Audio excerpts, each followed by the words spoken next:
Olá, alunos e alunas de Resistência dos Materiais 2. Vamos para mais uma aula a respeito do capítulo 10, Transformação de Deformação. Então, os objetivos da aula são estudarmos as rosetas, que são uma forma de medir deformação pontualmente, através de extensômetros de resistência elétrica. Vamos também trabalhar as relações entre o material e suas propriedades. As rosetas. A deformação normal em um corpo de prova, no teste de tração, é medida usando-se um extensômetro de resistência elétrica, que nada mais é do que uma malha de filamentos que é colada ao nosso corpo de prova e a partir daí a gente, em uma determinada direção, nós podemos determinar a deformação pontual. Esse extensômetro é colado ao corpo. Então, o extensômetro de resistência elétrica é também conhecido como strain gauge ou gauge, dependendo do inglês britânico ou do inglês americano, e consiste em uma malha de filamentos. No carregamento geral de um corpo, as deformações normais em um ponto da superfície são determinadas em geral usando-se 3 extensômetros de resistência elétrica, agrupados de acordo com um padrão específico. Esse padrão é denominado roseta. Então, quando a gente utiliza 3 extensômetros agrupados em um determinado padrão, então, quando a gente utiliza 3 extensômetros de resistência elétrica agrupados segundo um determinado padrão que a gente chama de roseta. Cada um deles vai medir uma deformação pontual na direção em que está colado o extensômetro. Bom, então, através das equações de transformação de deformação, que determinamos já na primeira aula do capítulo 10, a gente pode determinar também o estado plano de deformações através dos resultados que obtivermos com os extensômetros das rosetas. Então, por que a gente utiliza 3? Primeiro, só para mostrar aqui o nosso eixo X, a gente tem um extensômetro A, em uma orientação θA, um extensômetro B numa orientação θB e um extensômetro C numa determinada orientação θC. Nós temos aqui o nosso eixo X, aqui o eixo Y. Podemos determinar através das equações de transformação de deformação, podemos escrever, ao invés de x', eu vou ter aqui o índice A, então εA. Então εA vai ser igual a εx cosseno ao quadrado de θA, mais εy seno ao quadrado de θA, mais γxy seno de θA cosseno de θA. Então veja que nós temos como conhecidos o nosso εA e o nosso θA. O εA, que vai ser a medida do extensômetro A, e o nosso θA, que vai ser o posicionamento do nosso extensômetro A. Da mesma forma, nós teremos a equação para εb, que vai ser igual a εx cosseno ao quadrado de θB, mais εy seno ao quadrado de θB, mais γxy seno θB cosseno θB, e εc igual a εx cosseno ao quadrado de θC, mais εy seno ao quadrado de θC, mais γxy seno de θC cosseno de θC. Então, por que nós temos 3 extensômetros e, consequentemente, 3 equações? Porque o que nós queremos determinar aqui é o estado plano de deformação. E o estado plano de deformação é definido por εx, εy e γxy. Então, eu preciso, portanto, de 3 equações para determinar εx, εy e γxy. Uma vez que εA, εB e εc são conhecidos, θA, θB e θC também são conhecidos. Então eu tenho 3 incógnitas e para isso eu preciso de 3 equações. E por esse motivo que numa roseta nós temos 3 extensômetros, justamente porque temos 3 incógnitas. Então, não importa o posicionamento, mas nós podemos determinar o nosso estado plano de deformações em determinada região aqui do nosso corpo de prova. As rosetas elas são posicionadas geralmente em padrões de 45 ou 60 graus, de forma que a gente tenha esse posicionamento, 45 graus entre os extensômetros A e B e B e C, ou 60 graus entre os extensômetros A e B e C. São os 2 padrões comumente utilizados. Utilizando as nossas equações de transformação de deformação, a gente determina, portanto, um estado plano em qualquer que seja a região do nosso corpo de prova. Segundo James Deere, como a roseta é montada na superfície do corpo, onde o material encontra-se no estado plano de tensões, podem-se usar as equações de transformação para o estado plano de deformações, para calcular as deformações em várias direções. Bom, aqui é só para ilustrar que nós temos outras formas também de determinar esses estados planos de deformações. Aqui é só para ilustrar, são figuras da minha tese de doutorado, onde nós temos, por exemplo, em um mesmo experimento, strain gauges e extensômetros, aqui posicionados, temos 3, por exemplo, numa face lateral de um corpo de prova, submetido, por exemplo, a um ensaio de tração. Nós temos como determinar os campos de deslocamento e deformação medidos por coleção de imagens. Então, aqui a gente tem uma câmera, nesse caso aqui é uma câmera rápida, que vai filmar o ensaio em uma das faces. Então a face, por exemplo, é essa, que é preparada com uma textura em nível de cinza, com tinta branca e tinta preta, e a gente vai poder, em qualquer ponto desse plano, determinar os deslocamentos verticais, horizontais e também a rotação, determinando aí para qualquer ponto o nosso estado plano de deformações através dessa medida de correlação, medida de deformação por correlação de imagens, portanto a medida óptica, sem contato, como no caso dos extensômetros. Então aqui é só para ilustrar, fora de escala, um determinado ponto inicialmente, que ele vai se deslocando ao longo do nosso ensaio.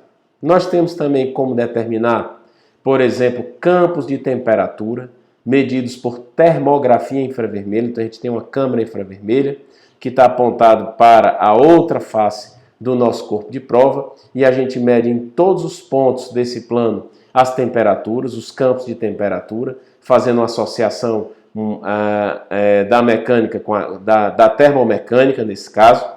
Temos ainda, por exemplo, ensaios a várias temperaturas. Então, numa câmara, a gente faz variar, por exemplo, um ensaio a temperaturas de menos 70 graus Celsius até 500 graus Celsius.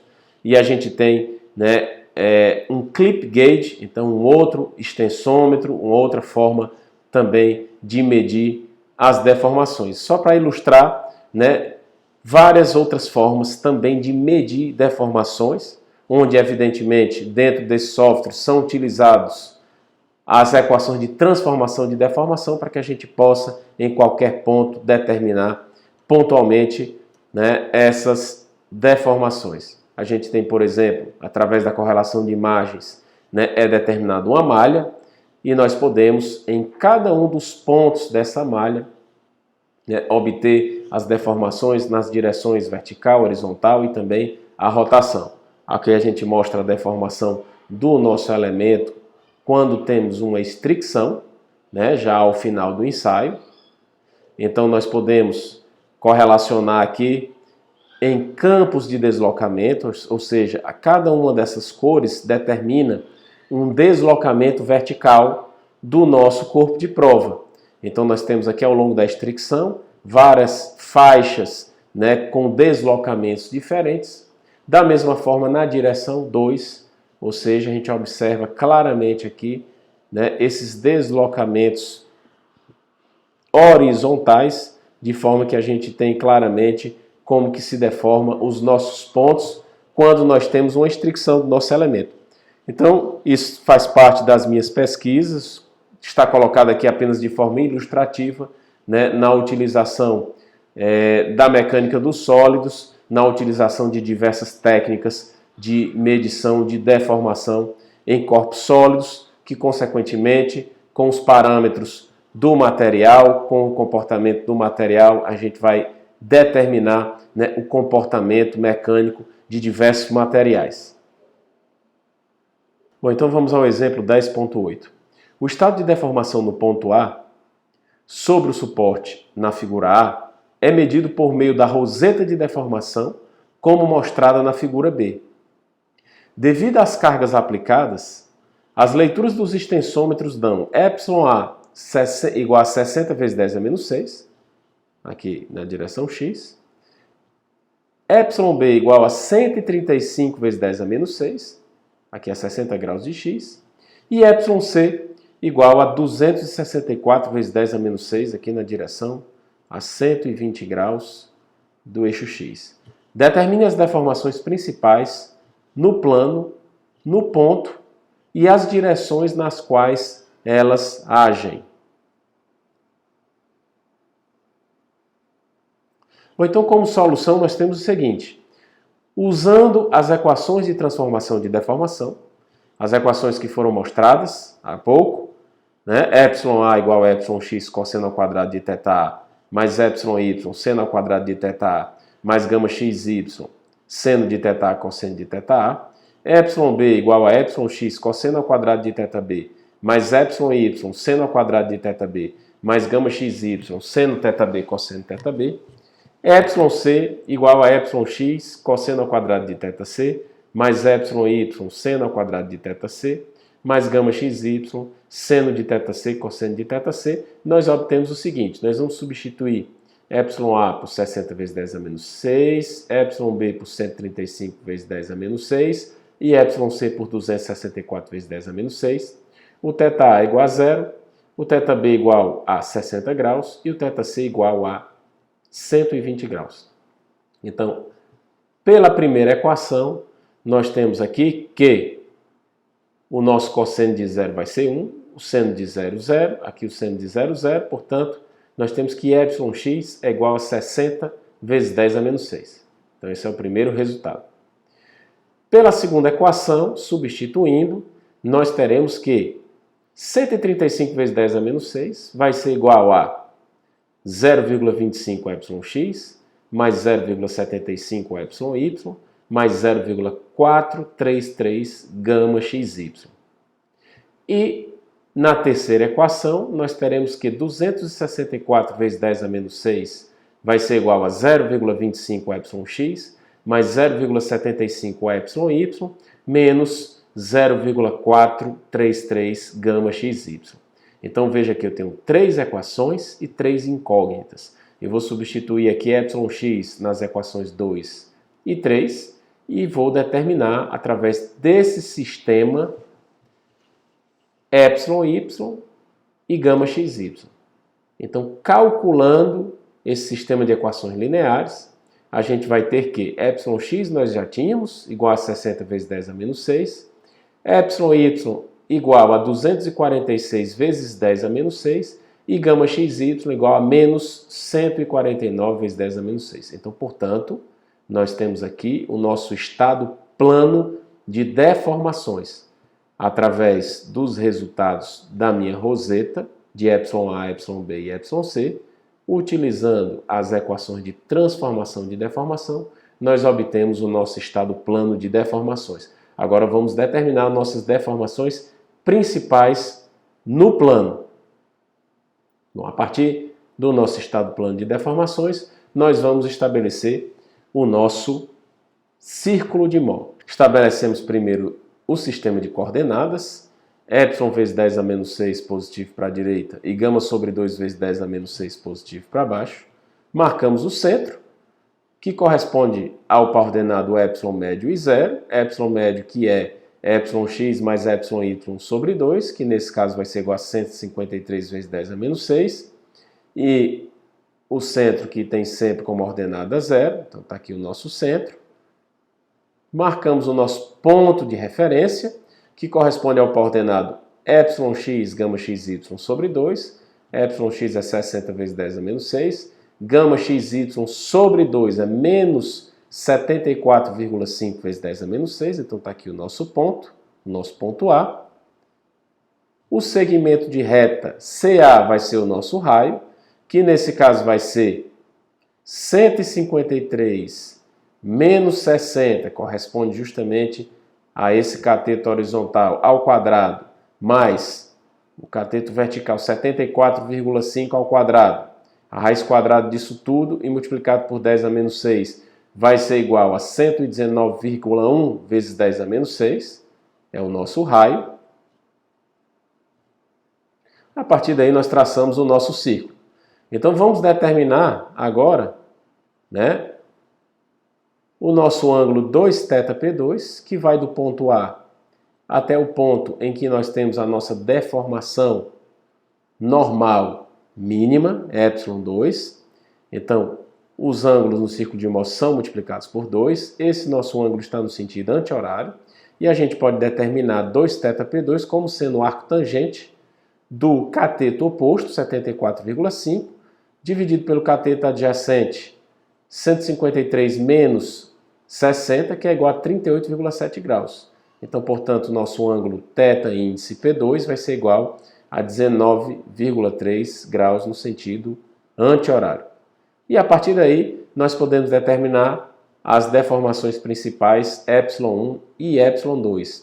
ε1, no caso, né, que está posicionado aqui à direita, ela vai ser igual ao ε médio, 153 vezes 10 a menos 6, mais esse segmento que corresponde ao raio, 119,1 vezes 10 a menos 6, que vai ser igual a 272 vezes 10 a menos 6.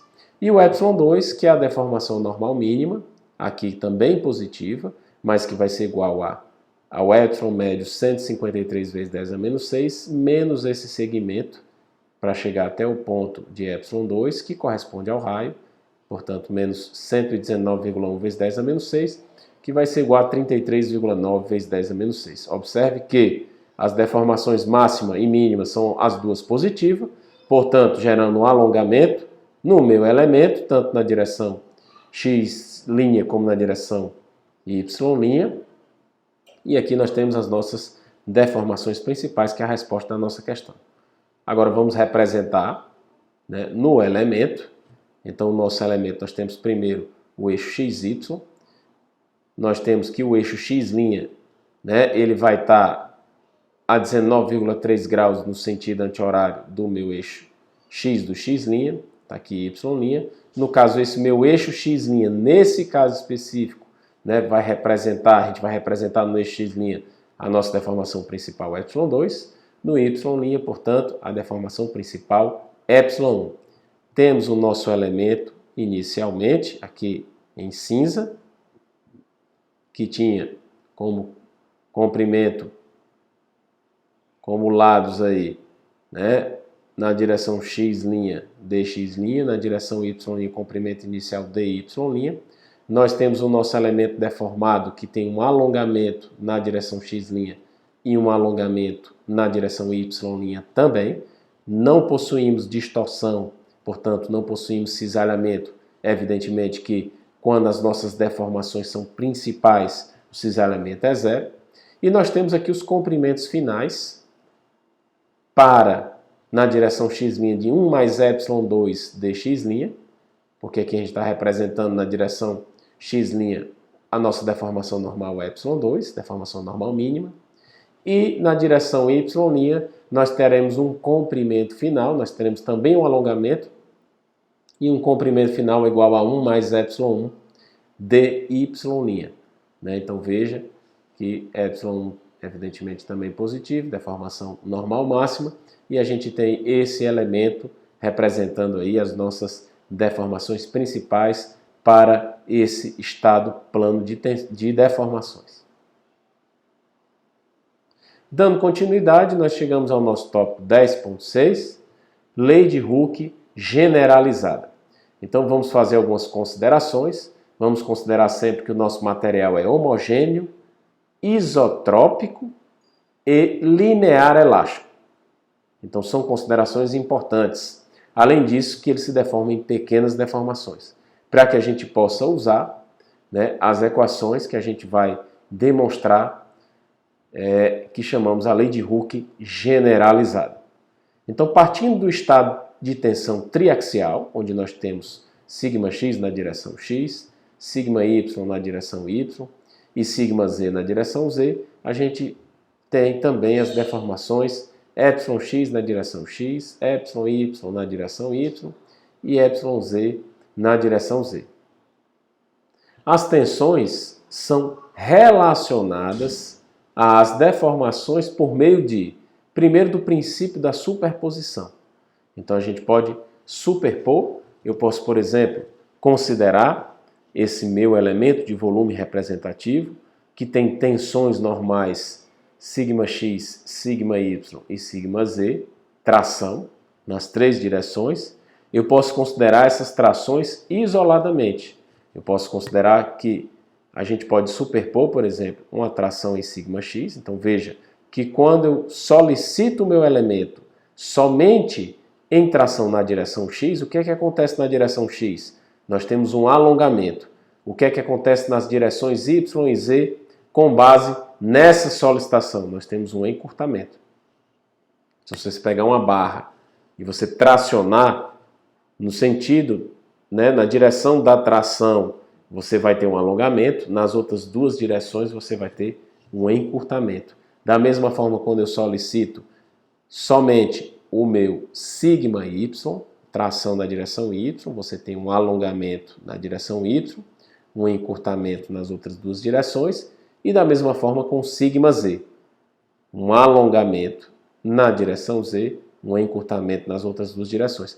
Quando eu superpor, quando eu somar esses três efeitos, a gente vai ter, né, apesar desse encurtamento devido a σx, apesar desse encurtamento em z, por exemplo, devido a σy, apesar do encurtamento em x devido a σz, mas nós vamos ter, na totalidade, um alongamento nas três direções quando submetidos a uma tração nas três direções. Bom, vamos considerar o coeficiente de Poisson. O que é que significa isso? Nós temos que a deformação lateral ela vai ser igual a menos o coeficiente de Poisson vezes a deformação longitudinal. O coeficiente de Poisson é uma característica do material. Em geral, nos metais, ele é igual a 0,3. Então, o que é que significa isso? Se você tem uma tração, por exemplo, vamos supor, de 100% na direção longitudinal, quando eu aplico, né, a minha tração, eu tenho uma deformação de 100%, vamos supor, na direção longitudinal, o que é que vai acontecer na minha direção lateral? Um encurtamento. Um encurtamento de quanto? Se o coeficiente de Poisson for igual a 0,3, né, ele vai ter valores entre 0 e 0,5, então você vai multiplicar esse 0,3 aqui por 100, significa que na direção lateral você vai ter um encurtamento de 30%. Só para poder visualizar essa direção. Quando eu alongo numa direção, eu vou encurtar nas outras duas, só que não vai ser na mesma proporção. Vai ser na proporção do que a gente diz que é o coeficiente de Poisson, que é uma característica do material. Então, se você alonga de 100, você encurta de 30. Então, da mesma forma, você vai ter nas três direções. Quando eu somar todos esses efeitos, a gente vai ter o alongamento aqui nas três direções.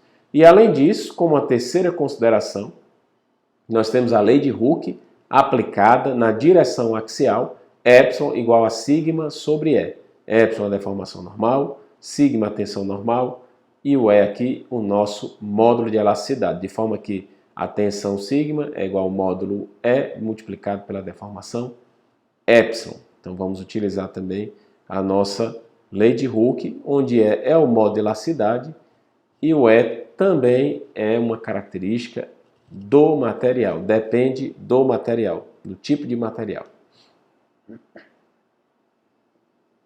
Bom, então vamos calcular a deformação normal do elemento na direção x, que a gente vai chamar, evidentemente, de εx. Agora, como a gente mencionou, o εx, né?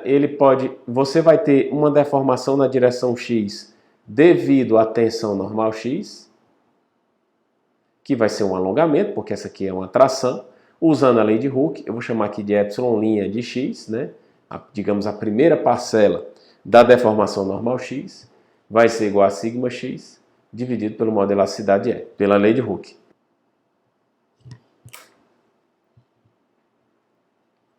Nós temos que a nossa tensão normal sigma y, né? Ela vai estabelecer aqui uma tração na direção y e um encurtamento na direção x. Então, quando eu aplico a minha tensão normal sigma y, eu vou ter também uma deformação na direção x. Eu vou ter uma deformação nas três direções. Só que quando eu aplico tração na direção y, na direção x você vai ter um encurtamento.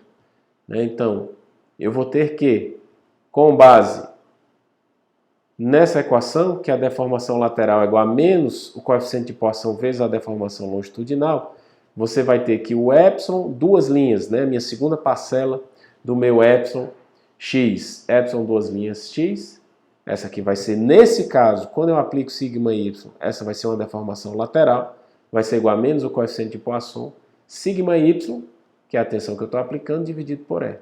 Da mesma forma, quando aplico uma tensão sigma z e quero determinar a minha deformação normal na direção x, que se eu tiver aqui uma tração na direção z por sigma z na direção x, você vai ter um encurtamento. No caso, vai ser aqui uma deformação lateral, que eu vou chamar de epsilon 3 linhas x, vai ser igual a menos o coeficiente de Poisson, vezes o sigma z dividido por E. Agora, para determinar o meu epsilon x, né, efetivamente a minha deformação normal na direção x, eu vou somar epsilon linha x, mais epsilon duas linhas x, mais epsilon 3 linhas x. Então você vai ter sigma x sobre E, menos coeficiente de Poisson sigma y sobre E, menos coeficiente de Poisson sigma y sobre E. E eu posso reescrever minha equação. Nós temos todos os três denominadores o modo de elasticidade, então igual a 1 sobre o modo de elasticidade, sigma x, menos, colocando aqui o coeficiente de Poisson em evidência, menos o coeficiente de Poisson, vezes sigma y mais sigma z. Então essa é a nossa, nós temos aqui a nossa deformação normal na direção x, em função de sigma x, sigma y e sigma z, em função do coeficiente de Poisson e em função do modo de elasticidade. Uma relação entre deformação e tensão, né? E isso que a gente chama de lei de Hooke generalizada, porque você relaciona aí todas as três direções, diferentemente da lei de Hooke, simplesmente sigma igual a E vezes epsilon.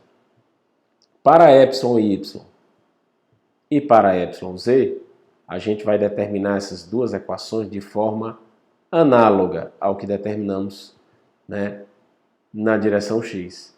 E aí você vai ter que epsilon y é igual a 1 sobre E sigma y menos o coeficiente de Poisson sigma x mais sigma z, e epsilon z igual a 1 sobre E sigma z menos o coeficiente de Poisson sigma x mais sigma y. E por fim, para a nossa lei de Hooke generalizada, nós temos também o cisalhamento. Então a tensão de cisalhamento no plano XY, tal XY, vai estar relacionada à deformação de cisalhamento no plano gama XY, né, com o nosso módulo de elasticidade no cisalhamento. A gente tem que tal é igual a G vezes gama, portanto o gama vai ser igual a tal dividido por G. E gama XY vai ser tal XY sobre G, o gama YZ vai ser tal YZ sobre G, e o gama XZ vai ser igual a tal XZ dividido por G. Temos que a relação entre as constantes elásticas do material. Quais são as constantes elásticas do material? O módulo de elasticidade no cisalhamento, o módulo de elasticidade e o coeficiente de Poisson. E nós temos que G é igual a o módulo de elasticidade E dividido por 2 vezes 1 mais o coeficiente de Poisson. Essa é uma relação das três constantes elásticas. Bom, então vamos à dilatação E o módulo de compressibilidade. Em um estado de tensão triaxial, a gente tem um elemento de volume representativo, que tem como dimensões dx na direção x, dy na direção y e dz na direção z. Depois de aplicarmos, né, uma tensão normal, sigma x, sigma y e sigma z, sigma x na direção x, sigma y na direção y e sigma z na direção z, 3 trações nas 3 direções, a gente tem, né, os nossos comprimentos finais de cada um dos lados do nosso elemento de volume representativo. Determinamos através da equação da deformação normal, que é igual à variação do comprimento dividido pelo comprimento inicial, onde a variação do comprimento nós temos que epsilon vai ser o comprimento final, menos o comprimento inicial dividido pelo comprimento inicial. E isolando aqui, né, nós temos que o comprimento final menos o comprimento inicial é a deformação normal vezes o comprimento inicial. E passando L0 para o outro lado, o comprimento final vai ser igual a, colocando em evidência o L0, 1 mais a deformação normal vezes o comprimento inicial. Então, eu utilizo esse comprimento final para cada uma das 3 direções. Na direção x, você vai ter que o comprimento final vai ser 1 mais εx dx, que é o comprimento inicial.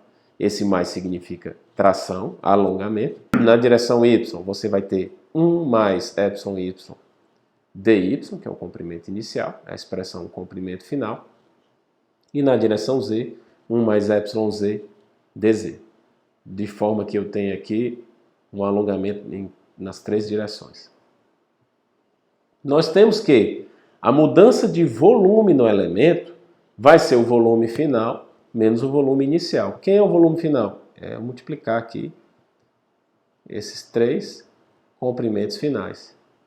1 mais εx vezes 1 mais εy vezes 1 mais εz dx, dy, dz, menos o volume inicial, que é dx, dy, dz.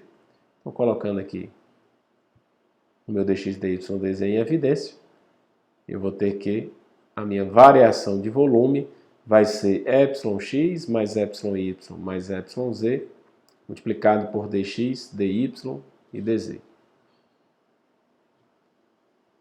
Então, a gente pode determinar a nossa dilatação ou deformação volumétrica, né? A deformação volumétrica, que eu vou chamar aqui de E, vai ser a variação do volume dividido pelo volume inicial, né? De forma análoga ao que a gente tem com a definição de deformação normal linear. Então, aqui nós temos, né, uma grandeza adimensional, que é a mudança de volume por unidade de volume. Então, o meu ΔV, que é igual a εx mais εy mais εz dx, dy, dz, dividido por dV, que é dx, dy, dz, eu vou ter que vai ser igual a εx mais εy mais εz. Nós podemos substituir, através da lei de Hooke generalizada, as expressões de εx, εy e εz, e eu vou ter que a minha deformação volumétrica é, né, substituindo as 3 equações, vai ser igual a sigma x mais sigma y mais sigma z sobre E, menos 2 vezes o coeficiente de Poisson, sigma x mais sigma y mais sigma z, dividido por E. Posso simplificar essa minha expressão, e eu vou ter que a minha deformação volumétrica vai ser igual a 1 menos 2 vezes o coeficiente de Poisson dividido pelo modo de elasticidade, multiplicado por sigma x mais sigma y mais sigma z. Então, outra forma de escrever, né, em função da tensão, das tensões normais, do modo de elasticidade do coeficiente de Poisson, a minha deformação volumétrica. Chegamos aí ao módulo de compressibilidade ou módulo de elasticidade de volume. Então, nós temos aqui um estado de carga hidrostática, nós temos agora uma compressão, né, nas 3 faces, sigma x igual a P, sigma y igual a P, σz igual a P, né, o que a gente chama de estado de carga hidrostática, quando um elemento de volume do material é submetido à pressão uniforme P de um líquido.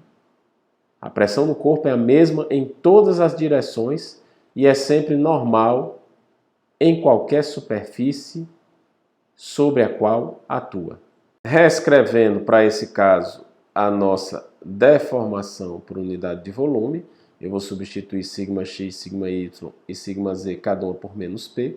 Então eu vou ter que E vai ser igual a 1 menos 2 vezes o coeficiente de Poisson dividido pelo modo de elasticidade E, multiplicado por menos 3P.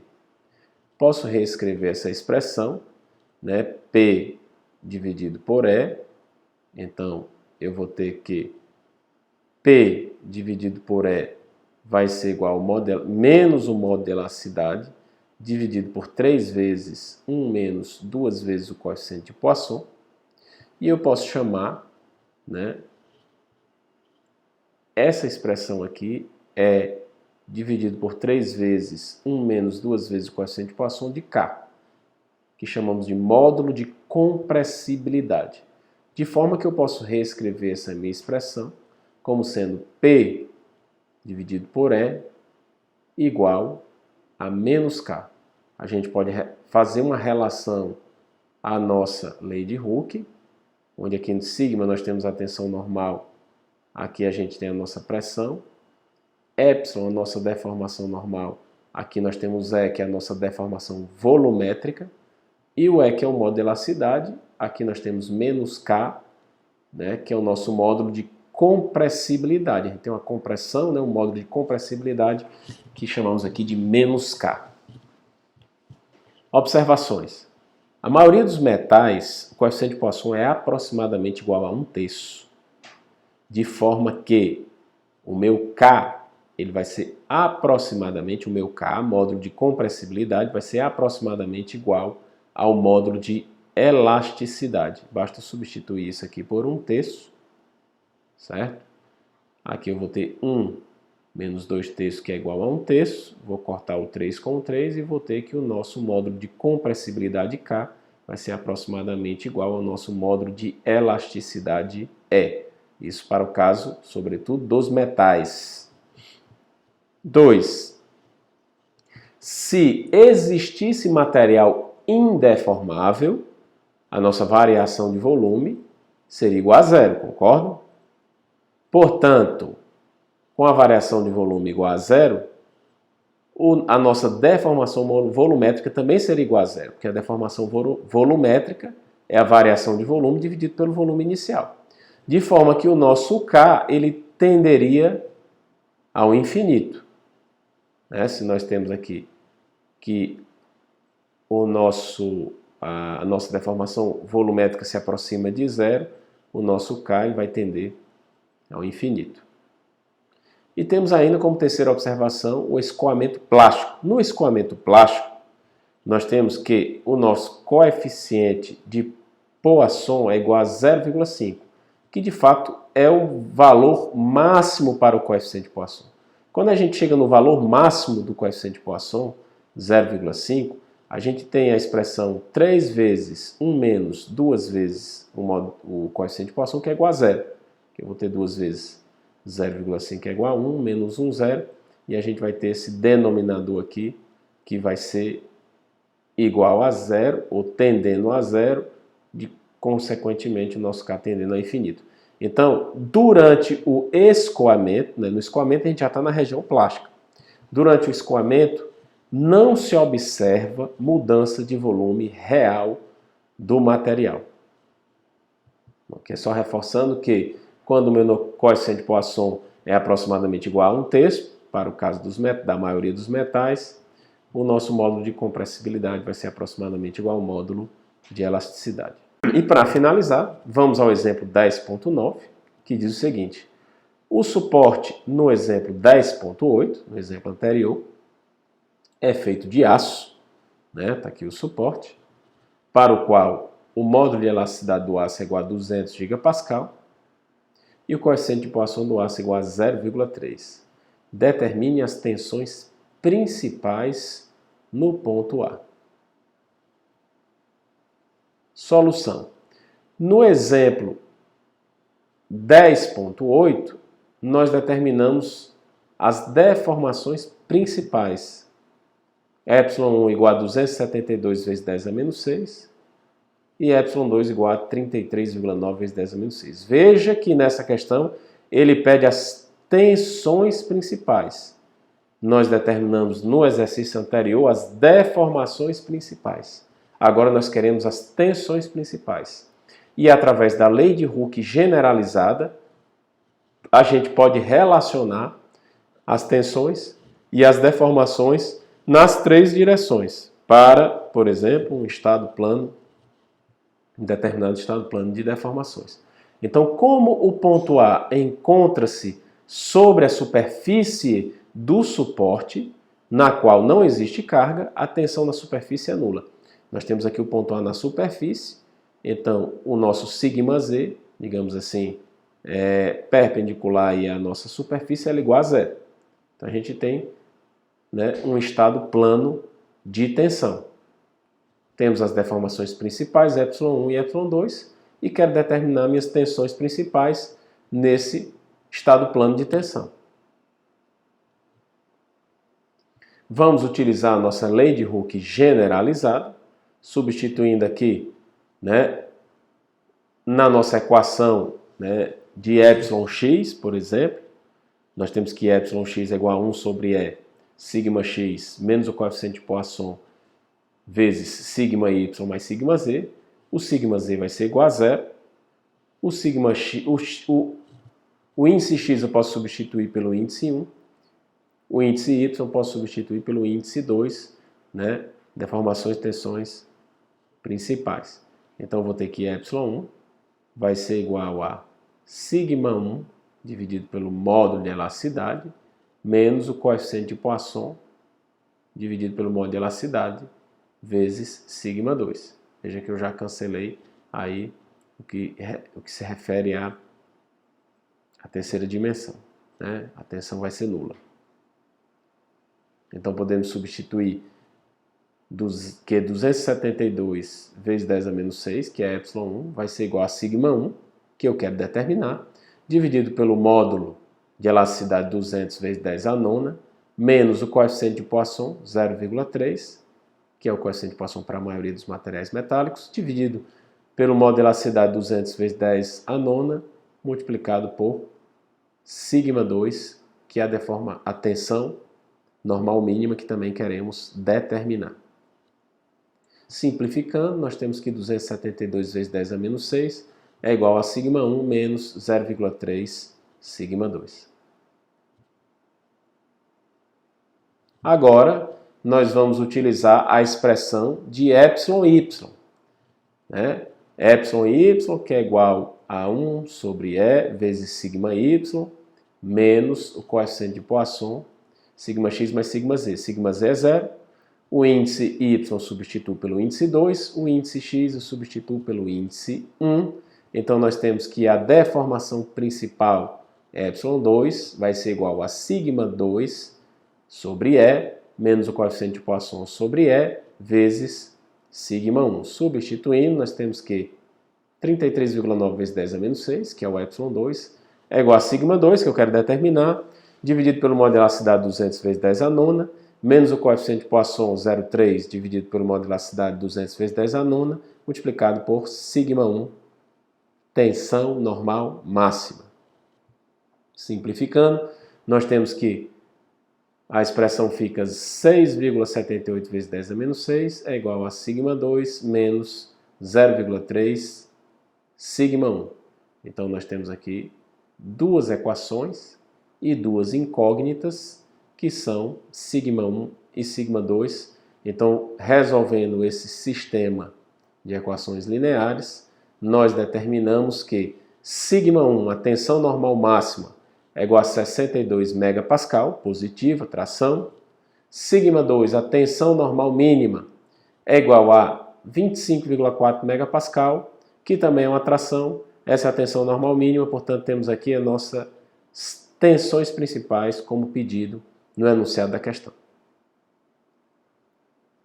Nós podemos realizar esse exercício através de uma solução 2, de uma outra solução, onde podemos utilizar o estado plano de deformação dado. Aqui nós utilizamos nessa solução diretamente as deformações principais para determinar as tensões principais. Mas você pode exercitar uma segunda solução partindo do estado plano de deformações, εx, εy e γxy, determinar o estado plano de tensão, né, a partir das nossas equações da lei de Hooke generalizada, e então nós teremos que, mas aqui veja bem, você tem que determinar também o G, né, o módulo de elasticidade no cisalhamento, e aí você pode determinar tal xy, εx e εy, através da lei de Hooke generalizada, determinamos σx e σy. Então, a partir daí, nós teremos o nosso estado plano de tensão, né? Considerando que σz é igual a zero, porque o ponto está na superfície. A partir daí, você pode construir o círculo de Mohr e determinar, então, as tensões principais, que deverão ter exatamente esses mesmos resultados para σ1 e para σ2. Bom, então aqui nós finalizamos o nosso assunto do capítulo 10, transformação de deformação. Muito obrigado.